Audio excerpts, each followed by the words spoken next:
all those conspiracy theories and rumours and everything else out of the way, I'll tell you what has happened to Kieran Trippier.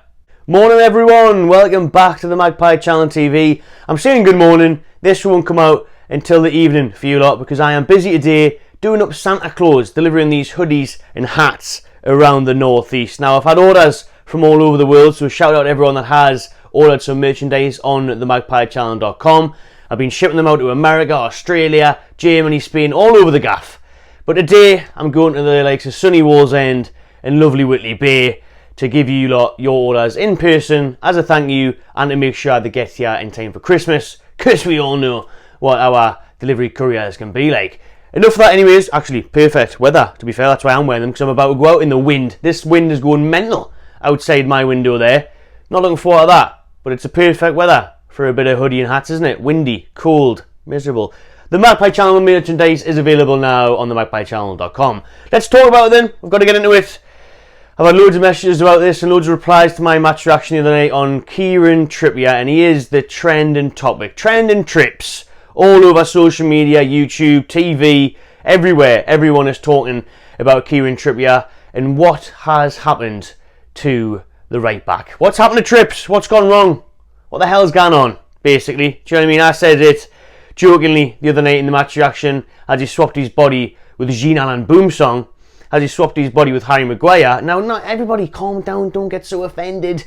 Like, I've just slagged off your mum. It's mad how attached and in love people get with pretty footballers who've got no idea who they are.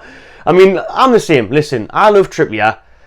He's been amazing for us. He came to us when we were crap. He came to us in a relegation battle and saved us. He's arguably one of our best signings ever. He is our best fullback ever.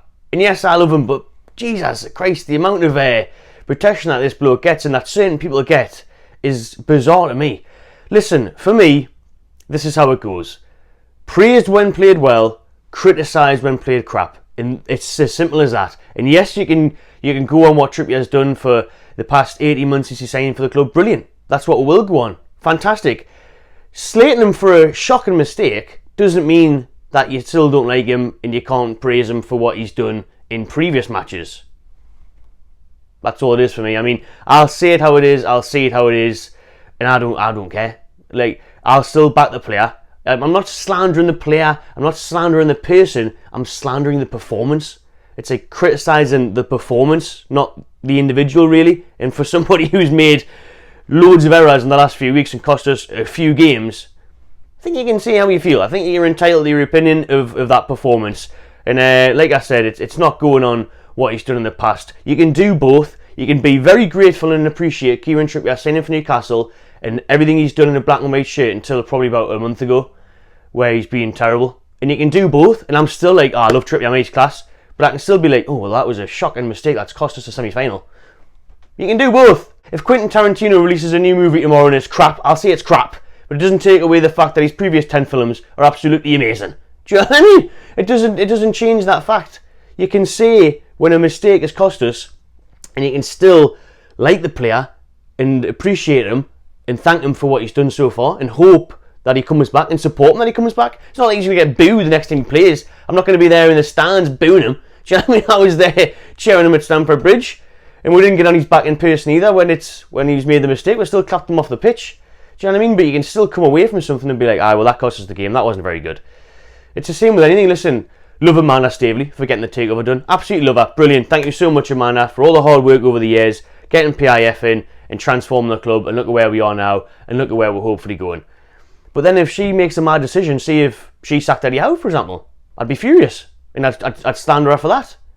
But then I still wouldn't forget that she got the takeover done. Do you know what I mean? It's these things. And obviously, some people online go mental at Trippier and Howe and the Howe out thing and all that. I'm not really sure that's real fans or it's just trolls or whatever. But listen, fans can come out and they can criticise Eddie Howe as well. This whole thing since the takeover, that you can't say one bad thing about anything and just be grateful that we're not in 19th place anymore, is mad. That's the past now. Live in the present. That's the past. It's not the Make Ashley days anymore. Do you know what I mean? We've spent money. We've got a good infrastructure there now, and we're building. We can hope for more. We can be ambitious. Context, don't forget where you're from. Perspective, have an idea of where we were a couple of years ago. I said that after the Bournemouth defeat. At the same time, you can obviously love and praise Eddie Howe for all the amazing work he's done, getting into top 4 class. But then if he doesn't make a substitution like Lewis Hall, or he doesn't make a tactical change, or he gets something wrong, you can still say that he got something wrong. You can still criticise his performance. Obviously you don't go overboard and ask for him to get sacked and forget what he's done. But you can still criticise something, you know. You don't have to be deluded in black and white glasses and be like, oh, everything's class all the time. I'll just say it how it is, me. Like, I'll always say it how it is. But anyways, love Trippier, love Eddie Howe, love Staveley, and let's hope to stay, and let's hope we keep on building. Anyways, I've waffled on a little bit there about me and what I feel and my thoughts. The crack with Trippier then. Let's think about it and let's go through some theories that have been put out there over the last 24 hours or so since that mistake at Chelsea. And he has been getting a lot of stick. We have to remember that he did leave the England camp for personal reasons. We still don't know what that is. We'll talk through the rumours on this video. Because since he left that England camp a month ago, 6 weeks ago, whenever it was, he just hasn't looked the same. He's made mistake after mistake. His head is clearly not in the game. And again, I think Eddie Howe has to take some blame for that in terms of picking him. He's got to think this bloke's not in the right shape of mind. Yeah, this bloke's not in the right frame of mind. I'm not going to put him in there, especially after what he did at Everton and Spurs. And he had a week off against Fulham, then he comes in and does against Chelsea. He cannot be playing against Luton on Saturday. You just can't. Honestly, I'd give the bloke a couple of weeks off. Gone home, enjoy your Christmas, Trippier, whatever. You know what I mean? Because he's 33. And I think a lot of these rumours and stuff might be getting blown out of proportion to get away from the natural fact that he's 33, started every game pretty much, and he's absolutely shattered. Mentally and physically. And if you've got stuff going on at home, that's definitely not going to help. So like I said, it was family matters that was cited as the reason that Trippier left that England camp. Now, people are saying again he was cheating on his wife. So this came out like last summer, wasn't it? Last May, that he was cheating on his wife. There was videos of him in town with like a younger lass at a party, and then that picture that came out and people were saying it was photoshopped or it wasn't. Nothing really came out of that. People went into really investigative studies and started going on his wife's Instagram and saying, oh, she was putting up this story talking about him, or she's took that picture down and all of this. And then apparently it's happened again, and people are saying, oh, he's cheated on her again and all this. And again, these are all just alleged rumours. These are all just what I'm seeing here was on social media. I'm not going to get into whether things are true or not about that, but that's one rumour that everyone's saying, is that he's potentially going through a divorce, or it's on the rocks, or he's trying to save that relationship. And obviously she featured in the Amazon documentary as well. So, and he's bigged her up before on like the Jake Humphries podcast. So listen, whether he's got stuff going on at home there, people are citing that could be a reason that his relationship is on the rocks. There's what people are saying, and obviously all that stuff online. I'm not going to talk about someone else's marriage or my opinion on it, not at all, but that's what people are saying is one of the reasons why his form is massively dipped. Another one was saying that his house got burgled when he was on international duty. So when he was away with the Three Lions, they're saying he came back because his house got burgled. Now normally when this happens, this would come out though. So we've seen it loads of times where a player's house has got burgled when they are away in the Champions League, or they are away for the club, for the national side. So, and this normally comes out saying, oh, such and such's house was burgled, the kids were or weren't at home, the wife was or was not there, this has been taken, this is whatever. Do you know what I mean? There's normally details of that comes out. So if it was that, I'd be surprised, because normally there would be a statement or they would release something or whatever. So nothing's come out about that. So I'm not sure about that one. The other one that was put out there was gambling. People are suggesting that Trippier is gambling again and he threw away those games. Now that is an absolute load of bollocks. He would never in a million years doing that. I think Trippier would never ever bet on his own team to lose or to give the ball away like that. If he was going to have this gambling addiction, he wasn't going to have a problem. I think he'd rather bet on himself scoring a free kick than giving the ball away and costing Newcastle games. He's not that type of bloke at all. I could never ever see him betting on his own side to lose. I think that's a ridiculous statement that was easily probably picked up by Charles, because obviously he got banned for betting and gambling problems when he was at Atletico Madrid. He got a 10-week ban and a £70,000 fine for telling his mates to put money on him leaving Spurs to Atletico Madrid. So I think they've just tried to piece that one together there and say that he's gambling again and he's throwing away games. Nonsense. Absolute nonsense. I'm not having that one. We can scratch over that one straight away. And this other one was a bit mental as well. This came out from Sport Bible and then from loads of other pages, saying that potentially Trippier threw the game away because he's actually a Chelsea fan. A Chelsea fan from Bury, apparently Trippier is. Now, he did have this tweet from back in the day saying, come on Chelsea. I mean, that I don't know what game that was from and what context that is, but I mean, does that necessarily mean he's a Chelsea fan unless there was loads of tweets like that and in a direct manner where it was a certain game or pictures of him in Chelsea tops and stuff like that, or really like posting things. That's the only one I've seen that come on Chelsea. People are saying it because he gave away an own goal a few years back for Spurs where he literally passed into the back of his net, so that doesn't look good. But that was, we've seen them mistakes made before by players, but Spurs fans, obviously in a derby, were devastated and saying, oh well, he gave the ball, he scored an own goal for Spurs, and he pretty much scored an own goal for Newcastle the other night, gifting it to Mudryk, so he must be a Chelsea fan. He mustn't want them to lose. Come on Chelsea, up the Chelsea. I think that one's a bit mental as well, really. I think, and it's a bit mad that all these big accounts shared it as well, man. These big blue tick accounts with millions of followers putting it out there. Bit dodgy. Trippier should get on to them. Even if he was a die-hard Chelsea fan, I don't think he's intentionally gave that ball to Mudryk and headed it back so they can score a last-minute equaliser and then put his penalty wide. And if he did, well, that would be terrible. But he didn't. Let's be honest. Let's not get caught up in that and suggest for 1 minute that that's the case. That would be absolutely bonkers. But for me, I'll tell you this now. All those conspiracy theories and rumours and everything else out of the way, I'll tell you what has happened to Kieran Trippier, in my opinion. Why he's fell off, why he's having a nightmare run of form, which can happen to any player at any point, by the way. It is sport. They can have a bad patch. His patch has been quite terrible, really bad, extra bad. But in terms of the mistakes costing points in a place in semi-final. But these things can happen in football, they can happen in any sport. Persons can dip off in form. Fitness is the reason for this form.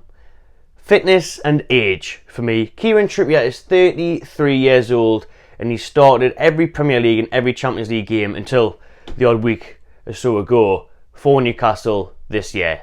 Loads of games, too many games, way too many minutes for a 33-year-old fullback. Far too many minutes, far too much football. And yes, some of that has been taken out of Eddie Howe's hands and control because of the lack of injuries to an extent. I think since Kraft came back and since you've got Lewis Hall there, I think he should have been rotated more. I'll be honest with you. So I think the coaching staff have got to take some blame for this because Trippier will want to play. Howe said, oh, well, I asked him. There's a moment, I think the other week, where Howe said, well, I asked Kieran if he wanted to play and he wanted to play. Obviously, every player's going to want to play. And someone like Trippier with his mentality and his personality and his characteristics is going to want to play every minute of football still. You've got to take leverage there and just be like, nah, Trippier, sorry, I know you want to play, but mate, you need rested. You clearly need rested. And I thought the Fulham suspension was going to be a blessing in disguise. Then he comes off the bench half time against Chelsea and still makes that error in the last bloody minute. So for me, the real reason, any of these rumours, whether they're true or not, these conspiracy theories, doesn't matter for me. I think obviously there is family stuff going on, which is why he left the England camp. Then that's not going to help. Obviously his mind's not going to be in the right place, but normally footballers always talk about this, and when you've played sport yourself, even me going on the golf course, sometimes you just forget about life and you just concentrate on what you're doing. And that's the best thing about going to the gym, playing golf, playing football, whatever it is you want to do, any hobby, takes your mind off it. Obviously depending on the extent of things that are going on at home, might still be affecting his focus, concentration, everything, clearly. But for me, the main reason, what's gone wrong with Kieran Trippier, he's knackered. And it's as simple as that. He's absolutely shattered. He's 33. He's played every minute. He's played far too much football. The bloke needs a break. He needs a rest. And I don't just mean one game. He needs a good few games out. Good few games out. Recoup. Refocus. He's probably carrying niggles as well. He's probably carrying knocks that he's playing through. Needs to rest and recover, honestly. I'd just let him take off to Barbados for a month, me. We've got Livermento, start using Hall. Kraft's back now. Hopefully his injury's not bad against Chelsea. Burns back now, we can play there. Bloody Dummett's been great when he's came in. I don't even care. I'd give Trippier at least 2 or 3 weeks off. Let him relax. At least now until the Sunderland game. Because, God, you wouldn't want to make a mistake like that in the derby. Jesus. But in terms of giving him the next couple of games off and having that kind of leader in the dressing room, because he is our captain, obviously Lascelles comes in. But, you know, he's there, he's that strong leader in the dressing room. He's been amazing since signing for us. In a derby, you'd like him there. You know, he'd get to know what it's about. He'd understand it, and he'd be well up for it. So, I'd give him the next couple of games off. The main reason Trippier has fell off is because he's mentally and physically fatigued and exhausted. That's what it is for me. That's the reason. That's the only thing I can think of. Whether these rumours, conspiracy theories, any of them are true, will definitely not help. But I just think the bloke now at 33 playing elite level football, Champions League level football against Paris Saint-Germain, Dortmund, Milan, and then Arsenal, Man United, Liverpool, everything else, City, cup games as well, Chelsea away, bloke needs a rest. Let's hope we can see the best of Kieran Trippier again, because I am a huge fan. He is unbelievable, and the bloke believed in our project before anyone else. He was the first signing to come in since the takeover, arguably being the best, definitely our best fullback ever, and the bloke's a real leader on and off the pitch, and he's been sensational for us. So hopefully we'll see the best of Trippier back in Tunisia very, very soon. Let me know your thoughts below, people. Drop a subscribe on this one if you haven't already. Give it a thumbs up, and I'll see you on the next one.